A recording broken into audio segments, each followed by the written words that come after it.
یہ ابلیس کی مجلس شورا ہے. میں حیران ہوتا ہوں کہ محسوس ہوتا ہے کہ آج کل کہیں یہ مجلس شورا جو ہے کہیں منعقد ہوئی ہے حال ہی میں، اور یہ 80 سال پہلے کی بات ہے. ابلیس صاحب جو ہیں صدر ہیں، ظاہر بات ہے اس اپنی مجلس شورا کے، وہ پہلے اوپننگ ایڈریس کر رہے ہیں. یہ عناصر کا پرانا کھیل، یہ دنیائے دوں. یہ جو دنیا ہے یہ کیا ہے؟ عناصر کا پرانا کھیل ہے. ایلیمنٹس، سالمات، ایٹمز، انہی کی اکھیڑ پچھاڑ ہے نا جس کا یہ کھیل چل رہا ہے. یہ عناصر کا پرانا کھیل، یہ دنیا دوں کہتے ہیں پست کو، بہت گھٹیا. یہ گھٹیا دنیا جو ہے، یہ دنیا زمین. یہ لفظ جواب شکوہ میں اقبال نے بھی استعمال کیا ہے کہ شوخ و گستاخ یہ پستی کے مکین کیسے ہیں. یہ زمین کے رہنے والے کیسے شوخ اور گستاخ ہے، کس طریقے سے شکوہ کیا ہے اللہ سے. تو اسی طرح وہ ابلیس کہتا ہے یہ عناصر کا پرانا کھیل، یہ دنیائے دوں. یہ عناصر کا پرانا کھیل، یہ میٹیریلزم کے جتنے بھی شعبے ہیں، جتنی بھی شاخیں ہیں، جتنے بھی گریڈز ہیں، اور ہندوستان میں چار واک ہے، جین مت ہے، بدھ مت ہے، اور سانکھ درشن، یہ سب اسی کے ہیں. یہ خالص میٹیریل کھیل ہے دنیا کا، اس سے آگے انہیں کچھ اور نظر نہیں آتا. دنیا کی حقیقت خالص مادہ ہے، مادے ہی کی بنیاد پر یہ دنیا ہے. ساکنان عرش اعظم کی تمناؤں کا خون، ساکنان عرش اعظم ملائکہ مقربین، ان کی تمناؤں کا خون ہو گیا. کیسے؟ جب اللہ نے کہا تھا وَإِذْ قَالَ رَبُّكَ لِلْمَلَائِكَةِ إِنِّي جَاعِلٌ فِي الْأَرْضِ خَلِيفَةً، تو فرشتوں نے ذرا استفہام کیا تھا نا. قَالُوا أَتَجْعَلُ فِيهَا مَن يُفْسِدُ فِيهَا وَيَسْفِكُ الدِّمَاءَ وَنَحْنُ نُسَبِّحُ بِحَمْدِكَ وَنُقَدِّسُ لَكَ. ہم تسبیح و تقدیس کے اندر لگے ہوئے ہیں، ہم خادمان، ہم حاضر ہیں، ہم سب کام کر رہے ہیں. ابلیس اس کو انٹرپریٹ کر رہا ہے کہ اصل میں وہ خود خواہش مند تھے خلافت کے، تو ان کی تمنا کا خون ہو گیا جبکہ آدم کو خلافت دے دی گئی. یہ عناصر کا پرانا کھیل، یہ دنیائے دوں، ساکنان عرش اعظم کی تمناؤں کا خون. اس کی بربادی پہ آج آمادہ ہے وہ کارساز جس نے اس کا نام رکھا تھا جہان کاف و نون. یہ اللہ کے امر کن سے کائنات وجود میں آئی تھی نا. اچھا وہ اس کو نہیں مان رہا، وہ خیر نام یہ رکھا گیا ہے. اب اللہ جانو، یہ اللہ ہی جانتا ہے کہ اس کے دماغ میں کیا خناس ہے، لیکن اللہ نے جو یہ کہا ہے کہ یہ کن سے بنایا ہے، کن فیکون. آج معلوم ہوتا ہے ابلیس کہتا ہے کہ اس کی بربادی پر خدا نے فیصلہ کر لیا ہے. جس نے اس کو بنایا تھا وہ اب اس کی بربادی کے در پہ ہے. اس کے دونوں معنی ہو سکتے ہیں.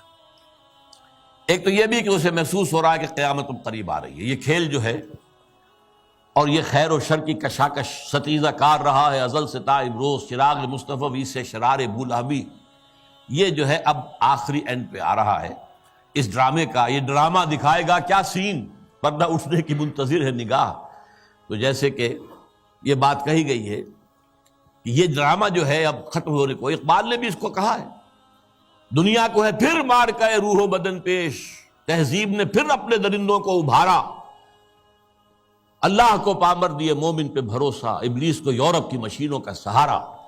تو وہ بھی محسوس کر رہا ہے کہ شاید اب وہ قیامت ختم ہے اور یہ کھیل اب آخری سین پر آ گیا ہے.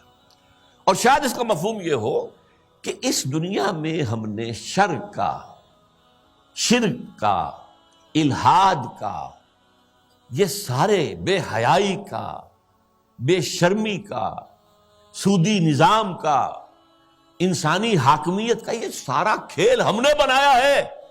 معلوم ہوتا ہے کہ یہ اب ختم ہونے پہ ہے.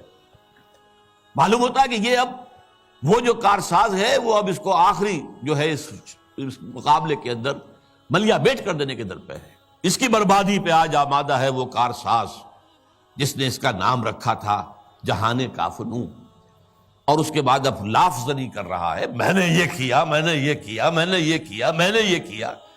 کون ہے جو میرے اس سارے معاملے کو ختم کر سکے؟ میں نے دکھلایا فرنگی کو ملوکیت کا خواب. فرنگی ویسٹرن امپیریلزم، ملوکیت کا خواب، دنیا فتح کرو، کولونائز کرو. یہ پہلا خواب تھا، لیکن اس کے بعد انہوں نے اس سے بہتر خواب دیکھ لیا ہے کہ خامخواہ جا کر آکوپائی کرنے سے کیا فائدہ ہے؟ سودی نظام میں اور بینکنگ کے نظام میں اور انٹرنیشنل کمپنیوں کے نظام میں اور گلوبلائزیشن کے ذریعے اور ٹرپ کے ذریعے سے خون چوستے رہو، وہ رہے اپنی اپنی جگہ پر، ہم وہاں جا کر ان پر حملہ کریں گے، انہیں فتح کریں گے تو رد عمل بھی تو پیدا ہوگا نا، خون ریزی بھی تو ہوگی، وہ کوشش بھی کرتے رہیں گے کہ وہ آزادی حاصل کریں، ہمیں ماریں گے۔ تو اب یہ جو نیا امپیریلزم ہے، مالیاتی امپیریلزم، یہ اب ہے، یہ سارا خواب فرنگی کو میں نے دکھایا ہے، میں نے دکھلایا فرنگی کو ملوکیت کا خواب، میں نے توڑا مسجد و دیر و کلیسا کا فسون۔ یہ مسجد اور دیر اور کلیسا اور مندر اور یہ اور وہ، اس کا سارا اثر میں نے ختم کر دیا۔ کیا کیا؟ سیکولرزم کی پٹی بڑھا دی۔ بھائی یہ علیحدہ انسان کا انفرادی معاملہ ہے، کوئی مسجد میں جائے، مندر میں جائے، کہیں اور جائے، وہاں جائے، یہاں جائے، کلیسا میں جائے، سینیگوگ میں جائے، کہاں جائے، کوئی نہیں، جاؤ۔ لیکن ملکی نظام، ملکی قانون، حکومت، ریاست، معیشت، معاشرت، اس کا کوئی تعلق کسی مذہب سے نہیں۔ جو بھی اثرات تھے، جو بھی ہولڈ تھا مذاہب کا، آخر خدا کو تو مانتے تھے نا۔ اس دور حاضر سے قبل جو ہے انسان کی گمراہی صرف ایک تھی، شرک۔ وہ کیا ہے؟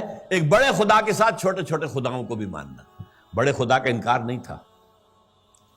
اب کیا کیا گیا ہے؟ اس بڑے خدا کو اٹھا کے مسجد میں بند کر دو، مندر میں بند کر دو، سینیگوگ میں بند کر دو، چرچ میں بند کر دو، اور جہاں پورا ہمارا نظام یہ ہم چلائیں گے۔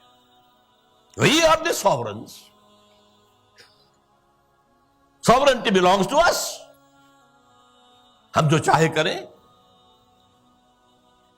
لہذا میں نے دکھلایا فرنگی کو ملوکیت کا خواب، امپیریلزم، اور میں نے توڑا مسجد و دیر و کلیسا کا فسون، سیکولرزم۔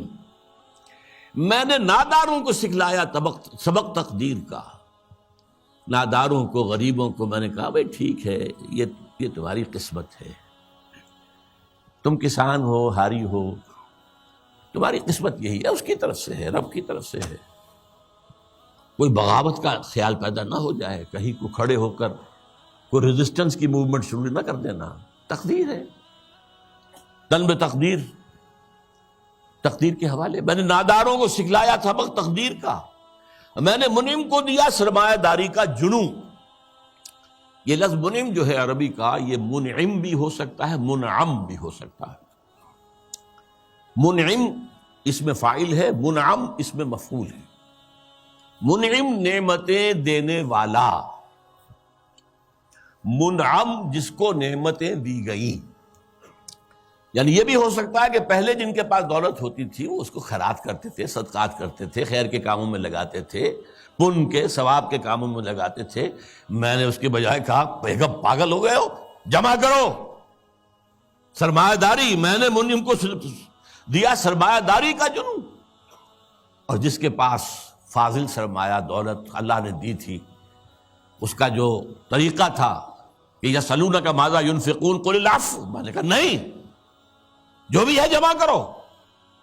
جمع فاوعى، جس نے جمع کیا اور خوب پھر سینت کر رکھا، سنبھال کر رکھا، بچا کر رکھا۔ یا کہا جمع مالا وعددہ یحسب ان مالہ اخلدہ۔ یہ سبق میں نے دولت مند کو سکھا دیا۔ تو میں نے ناداروں کو سکھلایا سبق تقدیر کا، میں نے منعم کو دیا سرمایہ داری کا جنون۔